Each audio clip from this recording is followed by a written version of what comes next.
The desert has a way of testing the soul. It is endless, silent, and merciless, stretching out beneath a burning sun that seems determined to strip a person of every last ounce of strength. She had wandered too long across that barren land, her lips cracked, her throat raw, every step heavier than the last. The sand stung her skin as the wind rose, whispering across the dunes like a voice from another world. With no water, no shade, and no hope, she began to believe the desert was going to claim her. Her legs trembled, her vision blurred, and with a final desperate stumble, she collapsed into the scorching earth, ready to surrender to the emptiness. But fate rarely comes the way one expects. As she lay there, drifting between consciousness and nothingness, a shadow fell across her face. At first she thought it was just the sun slipping behind a cloud, but then she felt the ground vibrate faintly beneath the heavy tread of approaching footsteps. Through half-closed eyes, she saw the outline of a towering figure. His presence blocked the sun, giving her the first shade she had felt in days. Her heart pounded with fear and wonder, for the man who stood over her was unlike anyone she had ever seen before. He was tall and broad-shouldered, his dark hair falling long and wild around a face carved by years of struggle and survival. The desert seemed to respect him, bending to his will as if it knew he belonged there. His eyes, sharp and unyielding, studied her with an intensity that made her shiver even in the heat. Everything about him spoke of strength, of someone who could endure what no ordinary soul could. She tried to speak, but her voice came out as a dry whisper, broken and weak. She did not know if he was real or just a vision born of her fading mind. Without a word, he crouched beside her, his shadow stretching long over the sand. His hand, rough yet steady, lifted her up with ease as though she weighed nothing at all. She felt the cool leather of his clothing brush against her fevered skin, and for the first time since her ordeal began, she felt a strange flicker of safety. Still, fear gnawed at her. She did not know who he was or what he wanted. Was he a savior, or something far more dangerous? As he looked down at her, his voice rumbled low, carrying both command and certainty. "I'll save you," he said, each word deliberate and unshaken by the harsh wind.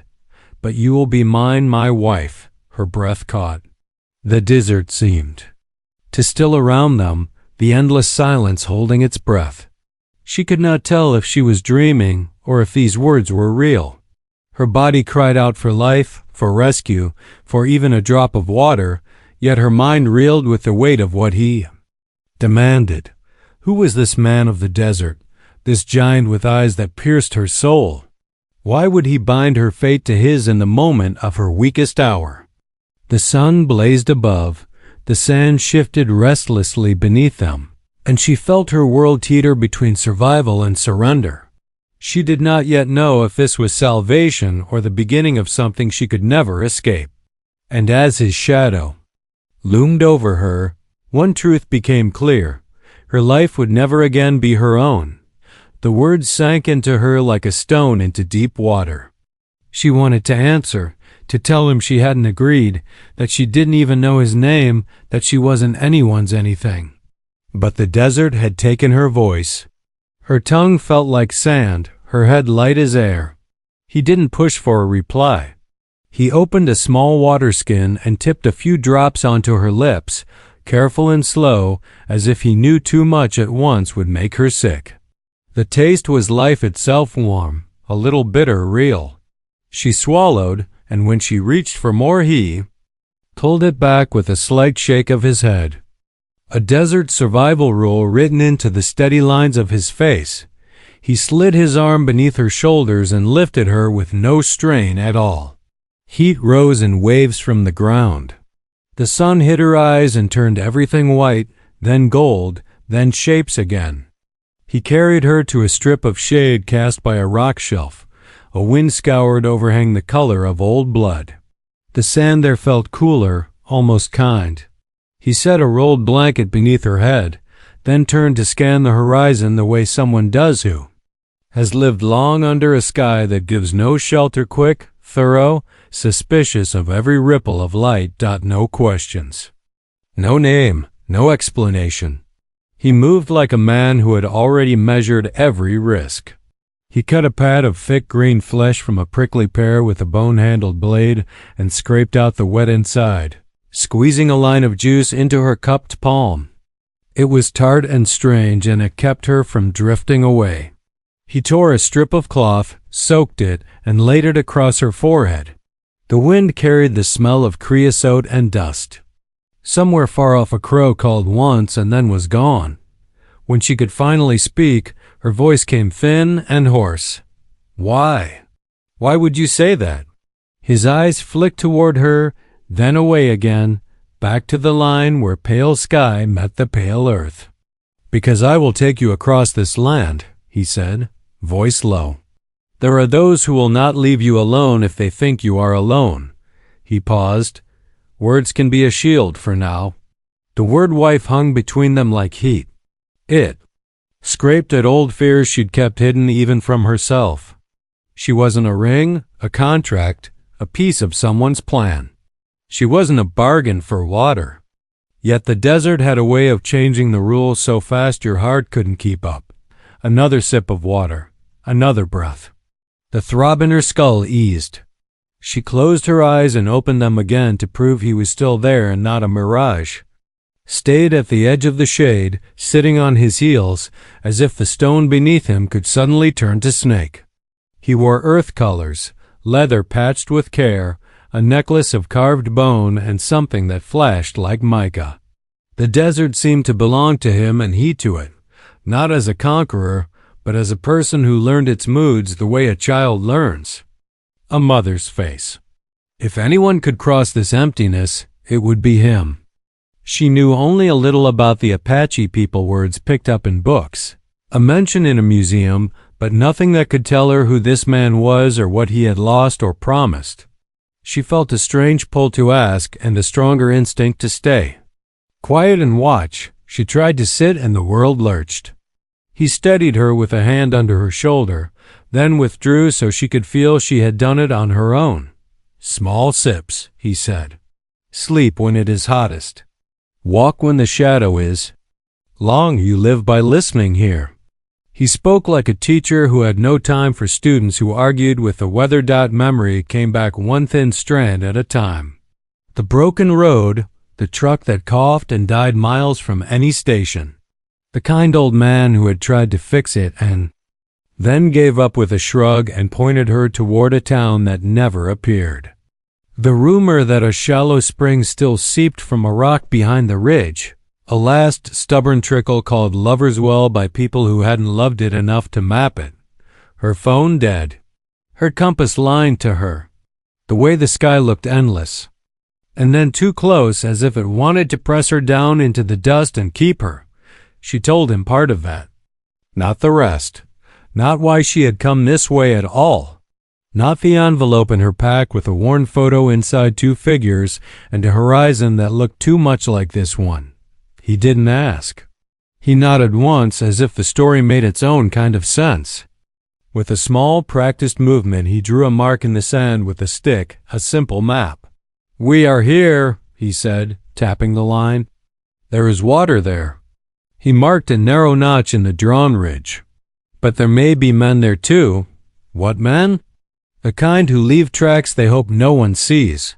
He met her eyes then, and for the first time she saw something besides caution in his face. Anger banked but bright. They run guns and animals and stories. They take what the land has and sell it to those who do not understand it. If they see you, they will make plans. If they think you are with me, they will think twice. His mouth hardened. Sometimes that is enough. He didn't touch her again. He stayed an arm's length away, as if obeying a rule older than either of them. I will not take your choice, he said quietly, as if speaking to the blowing. Salt, when you are strong, you will tell me what you want. For now, you need shade and water and to be seen as someone not alone. She let those words calm the panic that kept wanting to rise. She tested her legs. They held, weak but willing. He watched her without watching, the way a tracker watches a line of prints on new ground. "What should I call you?" she asked. It felt like a small and sensible thing to ask in a world that had turned strange. He looked amused for a heartbeat. "Later," he said, and the corner of his mouth lifted. "A name binds. The sun is still too high for binding." They moved. At dusk, he gave her a strip of dried meat that tasted of smoke and sage, and a handful of berries she didn't recognize, sweet and seedy. He tightened the laces of her boots with quick, efficient tugs and wrapped a scarf around her head to keep the sand from her mouth.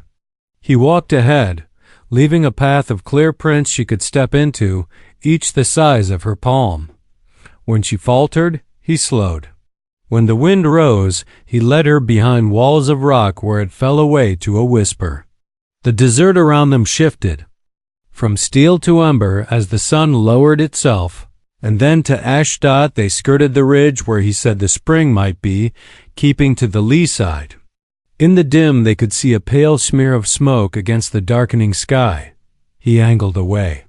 "Watchers," he said. "Listen." They waited with their backs to stone, the night pressing cold into heat's place. A coyote called and another answered. Far off, a truck engine coughed twice, then died. Her heart pounded so loud she thought it might echo. He placed 2 fingers on her arm and then lifted them. Quiet, she tasted metal in her mouth. The smoke thinned. When nothing came, they moved again, lower, deeper, into a wash cut by last year's rain. The first stars showed. He talked as they walked, not about himself, but about the ground. Which plants you could eat, which you must leave alone. How to tell the difference between a snake path and the drag of a dry branch. How the wind wrote short stories every night and erased them every morning. And if you were careful, you could read the last lines before dawn. He told her to count her steps between rock outcrops to feel the distance in her feet. He showed her how to cup her hands to drink the dew that collected on the broad pads of certain cactus at dawn. Desert survival wasn't a trick, he said. It was a conversation. You kept your voice low and your ears open. She asked him why he was out here alone. Silence stretched, then let go. Not alone, he said. I follow someone. The words were simple and heavy. There was nothing more for a long time. Then, so softly she almost missed it, my brother. She swallowed. Is he missing? He is making mistakes, he said, and his hand tightened around the strap of his water skin. He thinks selling is easier than hunting. He is not the only one. A breath. I intend to find him before someone else does. The wind changed. The smell of water came and went, wet stone and plant breath. They crouched and crawled the last stretch to the notch he had drawn in the sand. The spring was there, hidden beneath a tumble of rock, no bigger than a bowl, feeding a narrow thread that ran into sand and vanished. He let her drink first, then drank himself. He refilled the skin and covered the pool with the same rocks he had moved, careful to leave it as he found it, a quiet contract with the place. They did not light a fire. He spread a woven blanket and gave her half, then sat with his back to the wall, a shape carved out of dark. The night brought a clean kind of cold that bit her arms and cheeks. She wanted to sleep and was afraid to. He seemed not to sleep at all. Twice he rose and went to a higher stone to listen, then returned. At last he spoke into the dark. Tomorrow we cross the flats. It will be bright. We move like shadows on the edge of something bigger. What if they see us? Then we decide what story to tell them. A pause. People here believe what they want to believe. If they want trouble, they will find it. If they want to be afraid of me, they will be. If they want to think you are under my protection, they will think that too. And am I? He didn't answer at once. When he did, His voice was different. For now, her mind drifted to the envelope in her pack. The photo. The way her sister had pressed it into her hand before the road, before the broken truck. Find the place where the sky opens like this, her sister had said, and you'll know we were there. It made no sense at the time. It made even less sense now, except for the way the rock above them curved into the same shape as the sky in the picture, as if the land was repeating itself to make a point. A sound came then, soft, wrong, new. Not wind, not water, the slide of rubber on stone. He was on his feet in a blink, hand up again. Silence. He moved to the edge of the ledge and peered out into the wash. She crawled after him, heart hammering. In the light of a thin moon she saw, too, a shadow where no shadow should be. Someone had been there. A boot print at the edge of their careful path. Fresh. Not theirs. He touched the print and brought his fingers to his nose. Thinking. He pointed to the side where a second mark broke the crust of the sand. Lighter. Faster. 2, he mouthed. His face gave nothing away, but she felt the air change around him. Like the pause before thunder. They broke camp without speaking. He tied the blanket tight to his pack, gave her a strip of cloth to wrap around the water skin so it wouldn't clink. The stars were brilliant and chilly and unhelpful. He led them not toward his people, not toward a town, but deeper into the broken country where the land folded over itself. Why this way? She whispered. To avoid a straight line, he said. Straight lines get found. He glanced back once. And there is a place I want you to see. What place? You will know it when we are there. They slid down a slope of gritty stone into a narrow passage where the walls almost touched. The ground was damp, the air cooler. Their steps echoed and then didn't. Her breath came short in the tight space, and she fought the urge to reach out and steady herself on the slick wall. He paused and lifted his hand. She froze. He pointed to the rock before them. Faint lines. Handprints, shapes of animals, a spiral. Paint so old it was part of the stone. She felt the hair rise on her arms. People were here, she whispered. Long before us, he nodded. They knew the way through. If we follow what they left, we can pass unseen. He traced the spiral with the tip of one finger, not touching, only following the air above it. You asked for a name, he said. And his voice had a new weight.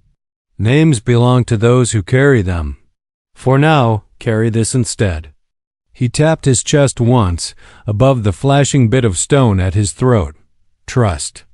A shout rolled faintly across the dark, swallowed by the walls. Not close. Not far. Her body tensed on its own. He looked back the way they had come, then forward. Into the black ribbon of passage. The desert, the men, the promise, the photo in her pack, everything pressed together and waited. Stay close, he said. If you run into the open. If you stay with me, we have a story. He offered. His hand, palm up, not a command, not a demand, just a choice made visible between them. She didn't take it. Not yet. She tightened the straps of her pack until they bit her shoulders and took a step into the narrow way, into the spiral's path, with him a breath ahead and the night behind closing like a door that did not want to open again. The path through. The narrow gorge wound deeper than she expected, each turn cutting them off from the moonlight until the night pressed in with a weight all its own. The man's footsteps stayed steady, his shoulders brushing the stone now and then as if the canyon itself wanted to hold him back. She followed close, her breath shallow, the sound of her own heartbeat loud in the silence. The faint echo of shouts behind them had faded, but she knew the desert had a way of carrying sound strange distances. Whoever those men were, they were still out there, moving, searching. The walls of the gorge opened suddenly into a hidden basin. The ground was softer here, scattered with tufts of grass that swayed in a wind she could not feel. A pool glimmered. Faintly at the base of a cracked boulder, its surface blackened still. The man crouched near the edge, dipping his hand into the water and rubbing it across his face as if greeting an old friend. She lingered back, uncertain whether this place was a refuge or a trap. The markings on the rocks above the pool drew her eye spirals, lines, and what looked like the shape of a bird with outstretched wings. Painted so long ago the color had seeped into the stone itself. He glanced at her, then back at the pool. "This is a place of crossing," he said. His voice carried a kind of reverence, as if he was speaking to someone unseen. "My people came here before there were fences or roads. Those who pass here must decide whether they walk on or turn back." She tried to swallow the dryness in her throat, though they had both drunk recently. "And us? Which way do we go?" His eyes narrowed at the horizon, though the canyon walls hid almost everything. "Forward," he said. "Always forward, but forward has many paths." He stood, water dripping from his hands, and added quietly, "The men behind us will not give up. They think you are alone. If they believe you belong to me, they may keep their distance. If not," his voice trailed off, but the meaning was clear. The weight of his earlier words returned to her, the word wife still echoing like a drumbeat. She hadn't agreed, yet it was being used like a shield she hadn't chosen. The conflict between survival and freedom twisted inside her. She needed him. There was no denying that, but what would it cost her in the end? She tried to imagine walking away, finding her own way across the desert, and the thought itself almost broke her. They stayed at the basin until the first light touched the rim of the canyon. He did not sleep. He kept watch, moving now and then to the highest stones, scanning the shadows. She dozed in snatches, waking each time to find him still alert, the lines of his face carved deeper by the fire of dawn. When the sun began to climb, he motioned for her to rise. "We move," he said. "The flats will be harder, but we cannot stay here. They will find the old places. They always do." The desert changed as the day stretched on. The ground flattened into wide sheets of cracked clay, pale as bone. Heat shimmered off the surface, bending the horizon into waves of liquid air. They carried little shade with them, only their scarves and his sense of direction, which seemed as sharp as a compass. Each step felt heavier than the last. When she stumbled, he steadied her with a firm hand, but he never allowed her to linger. "Keep walking," he urged, his voice calm but commanding. "Every step takes us further from them." By midday, she saw shapes on the horizon. At first, she thought they were rocks, but they moved with the slow, deliberate rhythm of animals. Horses, 2, maybe 3. She stopped, pointing, her voice a whisper. "They're coming." He looked once and shook his head. "Not yet. They are searching the edges. If they find our trail, we must move faster." His jaw tightened. "One of them rides like my brother." She blinked. "Your brother? You think he's with them?" His silence was answer enough. He walked on, each stride carrying the weight of something unspoken. She sensed the struggle inside him, blood against duty, loyalty against anger. Was his brother one of the smugglers he had mentioned? Was the man torn between finding him and stopping him? And what would happen if they did meet face to face out here in a land where the desert gave no favors? As the sun sank, the horses grew closer, though still far enough to be shadows. He led her into a dry ravine where the air smelled of dust and hidden things. They crouched among the stones, waiting as the riders moved across the flats above them. She pressed her back to the wall, the rough stone cutting her skin, as hooves thundered faintly overhead. For a moment she thought they would be discovered, but the sound passed, fading into the distance. Still, she could see the storm building in the man's eyes. A storm not just of pursuit, but of kinship betrayed Dot that night, when they finally stopped. He lit no fire. They sat beneath the stars, the desert wind sharp against their faces. She pulled her blanket tighter, unable to hold back her questions any longer. "If your brother is with him, what will you do?" He stared into the darkness, his voice low. "I will speak to him first. I will remind him who we are, where we come from. If he does not listen," he paused, then shook his head. "The desert decides. It always decides." His words sent a chill through her, though the night was already cold. She thought of her own family, the ones she had left behind, the ones who had sent her into this wilderness with promises she wasn't sure she could keep. She pulled the worn envelope from Advam. Her pack, the photo still safe inside. The faces in it seemed to glow faintly in the starlight, reminders of a story she hadn't told him yet.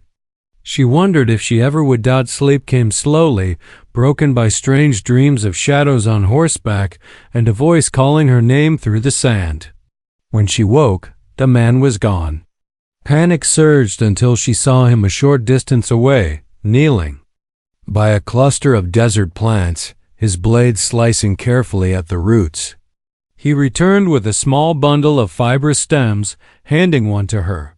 "Chew. It keeps thirst away longer than water." The bitter taste filled her mouth, but it dulled the ache in her throat. She watched him work and realized he carried not just strength, but knowledge the desert demanded if one hoped to survive. Still, the mystery around him only grew. Why did he seem so certain she was part of his fate? Why did he tie her safety to the word wife, a word that weighed more heavily each time it was spoken? By midday, they reached a ridge where the land fell away into a valley.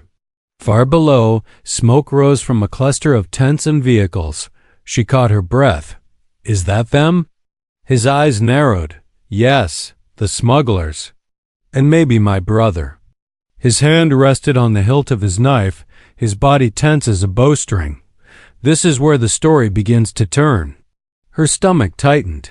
She wanted to ask what he meant, but his gaze was fixed on the valley below, on the men who waited there, on the fire that might burn everything before it was over. She felt the cliff beneath her feet, the endless desert around her, and the weight of choices that had not yet been made. The night would come soon, and with it, decisions that could not be undone. The desert had carried her this far, to this man, to this moment where survival and surrender blurred into one. She did not yet know what awaited them below, only that the story was pulling her deeper, step by step, into a fate she could neither refuse nor escape. The valley below stretched wide, shadows gathering in the folds of the land as the sun slid toward the horizon. Smoke rose in thin columns from the camp, curling into the darkening sky, carrying the scent of burning wood and something sharper, oil maybe, or metal. She crouched beside him on the ridge, her knees trembling, her breath shallow.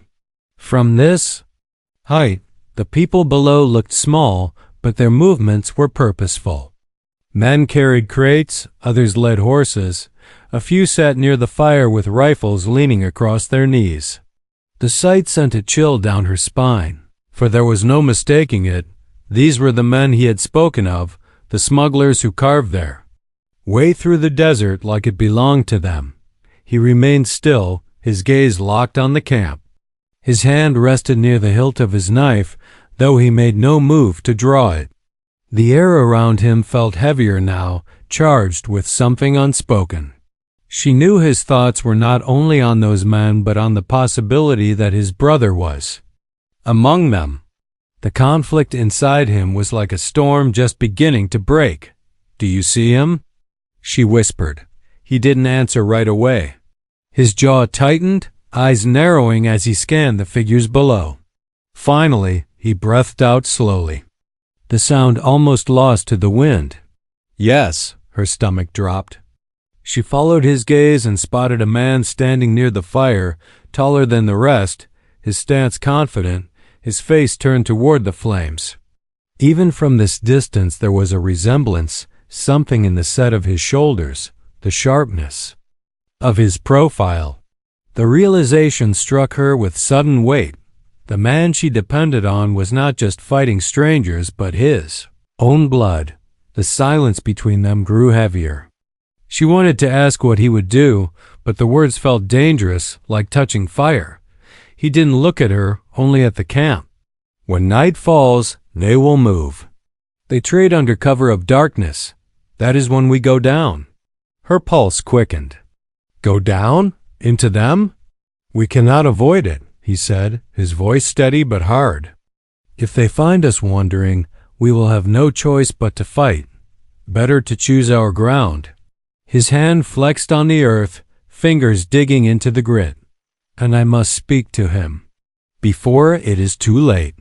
The weight of his plan pressed on her, more crushing than the desert sun. Fear twisted in her chest. What if he doesn't listen? What if he's like the others? His eyes shifted to her then, sharp and unyielding. Then the desert will decide. The words left no comfort. She pulled her blanket tighter around her shoulders as the wind picked up, whistling low through the rocks. The hours dragged. They sat in silence, watching the camp stir with restless energy as dusk deepened. Lanterns flickered on, glowing like small, dangerous stars in the valley below. When the sky turned black and the first chill of night settled, he rose. His shadow loomed long against the stone, every line of his body tense with resolve. He motioned for her to follow, and together they began the slow descent from the ridge. Each step slid on loose gravel, each sound magnified in her ears. She gripped the straps of her pack until her hands ached. Her breath coming shallow and sharp. At the edge of the valley, they paused behind a boulder. The camp was closer now, voices drifting through the night air, rough laughter mingling with the crackle of fire. She could see the man who must have been his brother more clearly, his face lit by firelight, his eyes glinting with the same sharpness she had seen in the one beside her. He looked comfortable among them, not like a prisoner, but like someone who belonged. The man at her side seemed carved of stone, unmoving, yet she could feel the storm inside him. He whispered without looking at her, "Stay close. Do not speak unless I tell you. If they ask who you are, remember what I said. My wife, that is your shield." Her throat tightened. She nodded, though the words still scraped at her, heavy and unwanted. Yet she knew he was right. Without that shield, she would be nothing but prey to men who would see her as nothing more than opportunity. They stepped from the shadows, moving toward the circle of firelight. The camp stirred at once. Heads turned, voices hushed, rifles shifted into hands. The crackle of flames filled the silence until one man barked a sharp word. "Who goes there?" The giant at her side stepped forward, his presence commanding, his voice firm. "It is me." The reaction was instant. Murmurs rippled through the group, eyes widening, hands loosening just enough on their weapons. The tall man by the fire stepped closer, his expression hard to read. For a long moment, brother faced brother in the flickering light, the fire painting their features in shades of red and gold. "You shouldn't be here," the brother said finally, his tone flat, though something flickered in his eyes. "You shouldn't be here either," the giant answered. His voice was low, heavy with warning. The tension crackled like dry branches in a fire. Around them, the others shifted uneasily, caught between curiosity and caution. She stood close behind him, every muscle tight, her eyes darting from face to face. These men were dangerous. She could feel it in the way they watched her, in the hunger in their stares, quickly masked but not forgotten. The brother's gaze flicked to her, lingering, questioning. "And who is this?" Her breath caught, but before she could speak, the giant's voice cut in, sharp as a blade. "My wife." The words dropped into the circle like stones into water. A few men laughed, short and mocking, but none pressed further. The brother's eyes narrowed, a shadow crossing his face. "Your wife," he repeated, as though testing the truth of it. Silence stretched. The fire popped. Somewhere a horse stamped its hoof against the ground. The desert night held its breath. She felt the world tilt, every moment sharpening to a point. Here was the edge of everything, the bond of blood, the thread of betrayal, the thin line between survival and destruction. She did not know which way it would break, only that the break was coming. Then soon, the giant's hand hovered near his knife, his brother's gaze burned, and the circle of men closed tighter, drawn in by the gravity of conflict. The night seemed to pulse with the weight of choices not yet made, the air heavy with the promise of violence. And in that moment, she understood. The desert had carried her to its darkest heart, and whatever happened next would decide not just her fate, but theirs. The circle around the fire felt tighter than the canyon walls they had passed through. The air was thick with silence, broken only by the crackle of burning wood and the restless snort of horses tied nearby. Every man's eyes flicked between the two brothers, waiting for something to break. She stood frozen behind him, her breath caught in her chest, knowing that one wrong word could turn the camp into a battlefield. The brother's stare burned across the flames. His voice was low but carried a weight that cut through the night. You should not have come. The giant held his ground, unmoved. And you should not have stayed, he said, each word edged with sorrow more than anger. This is not who you are. The men around them shifted uneasily, glancing between the brothers, their fingers tapping against their rifles. Some smirked as if enjoying the tension, others tightened their grip as if waiting for the signal to strike. The firelight danced across their faces, showing both curiosity and menace. The brother's eyes flicked once more to her, his brow furrowing. She does not belong here. She belongs with me, the giant said firmly. And though the words made her heart twist, she understood the shield they gave her. And I will not let you or any man here touch her. Something passed between the brothers then, a memory perhaps, or the ghost of shared blood. For a long moment, neither spoke, and the desert seemed to wait with them. Finally, the brother laughed, though there was no joy in it, always the same. You believe you can carry the old ways into a world that no longer cares. You think honor still matters. But honor does not fill empty hands. These men have given me a place, food, power. What has the desert given you? The giant's answer was quiet, steady. The desert gave me truth, and I will not trade it for lies. The tension snapped. One of the men near the fire spat into the dirt and muttered a curse. Another shifted his rifle forward, ready. The brother raised a hand, stopping them, his gaze never leaving the man before him. You always were stubborn, he said. Perhaps too stubborn to live. She felt her heart leap into her throat. But before violence could erupt, the giant stepped closer, his voice lowering, sharp and pleading all at once.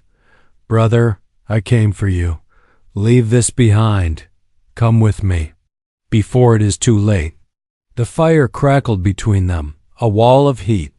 For a second, she thought she saw the brother waver, his eyes softening, the mask slipping. Then the hardness returned, and he shook his head. It is already too late. The men shifted again, ready to move, but in that moment, the giant raised. His voice, louder now, commanding. If you want me, then take me. But she walks free. None of you touch her. The words rang out, striking like thunder. Silence fell again, heavier than before. She felt the circle of eyes pressed down on her, felt the weight of what was being risked. Her chest tightened with fear, but beneath it something else stirred, an understanding of the sacrifice he was willing to make. Then, unexpectedly, the brother raised his hand once more, and the men obeyed. His eyes flickered, unreadable. Go, he said to her, his tone sharp but not cruel. This is not your fight. Walk away. She froze, torn between running and staying. But before she could speak, The giant turned to her, his gaze steady, unshaken. "Go," he whispered softer. "Now. The desert will guide you. Trust it." Her throat tightened, words caught inside her, but his look held no room for refusal. She took a step back, then another, until the firelight began to fade and the night swallowed her. She moved quickly, stumbling across the sand, her heart pounding louder than her footsteps. Behind her, voices rose sharp, clashing, full of fury. She dared not look back. The desert stretched before her, dark and endless, but she pressed on, her legs carrying her further than she thought possible. Hours passed in a blur, the stars above wheeling silently as she moved. At last, the first light of dawn painted the horizon, and with it came stillness. She collapsed against a stone outcrop, gasping for breath, her body trembling from exhaustion. And fear. When she opened her eyes again, he was there. The giant stood at a distance, his figure outlined by the rising sun. His steps were slow, weary, but his presence was whole. Relief flooded her so fast it almost knocked her back down. He lowered himself to sit near her, his face shadowed, his expression unreadable. For a long time, neither of them spoke. She finally whispered, "Your brother?" He shook his head once. "He chose his path." The words were heavy, filled with grief but also acceptance. She reached into her pack and pulled out the worn envelope, the photo inside catching the dawn's light. She held it out to him. "This is why I came. My sister said I would find answers here, that I would find someone who knew how to survive. She was right." He studied the photo for a moment, then handed it back gently. "The desert leads people where they must go. It led you to me." They sat in silence as the sun rose higher, casting the land in gold. The weight of everything that had happened pressed around them, yet there was a strange calm too, as if the desert itself had spoken and the worst of the storm had passed. When they finally stood, he looked at her, his eyes softer now, the sharp edges eased by the morning light. "You are free," he said simply. "What comes next is your choice." Her chest tightened at the words. She thought of the promise of safety, the shield of the word wife, the battles fought in silence and fire. She thought of how far she had come and how much the desert had taken and given. She met his gaze and nodded, not with fear, but with a quiet strength she had not known she carried. Together, they turned toward the horizon, the desert stretching endless and new. The sun climbed higher, burning away the night, and though the path ahead was uncertain, she felt no longer lost. She had found something more than survival, a truth carved in sand and fire, carried in silence and sacrifice. The desert had nearly taken her life, but it had also given her a story, one that would remain long after the footsteps faded from the earth. And as they walked forward, the wind rose behind them, scattering the past like dust, leaving only the promise of what lay ahead.